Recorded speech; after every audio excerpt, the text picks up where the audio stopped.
Alors pour moi, les produits phytosanitaires sont des solutions chimiques et pharmaceutiques afin de désherber, protéger, nourrir et soigner toutes les cultures d'une exploitation agricole. Alors pour moi, les produits phytosanitaires sont tous les produits qu'on va utiliser afin de défendre nos cultures. Donc notamment pour les maladies, les champignons, etc. Alors stopper, ça va être compliqué par rapport à mon organisation. Par contre, limiter, nous dépensons sur l'exploitation des dizaines de milliers d'euros déjà pour acheter ces produits.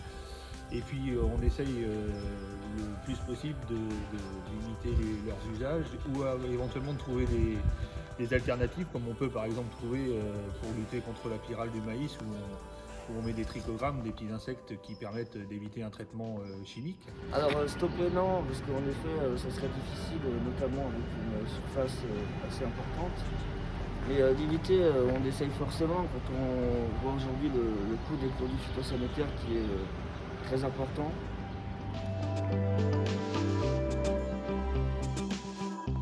Alors nous avons des normes très strictes d'utilisation dans ces produits. Je pense notamment au délai d'utilisation des produits avant la récolte.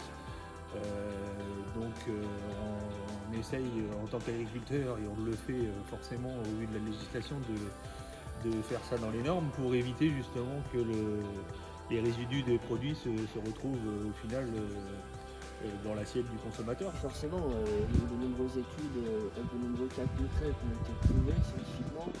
Mais je pense que si on les utilise en faisant attention, notamment avec les EPI, donc tout ce qui va être les gants, le masque, les combinaisons, donc je pense qu'il y a toujours des risques, mais en faisant attention, ça va aller.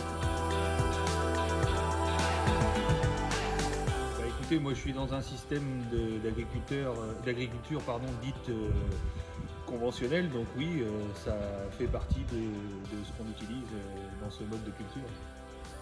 Alors je pense que oui, il en faut, car notamment pour pouvoir nourrir une population qui augmente de plus en plus.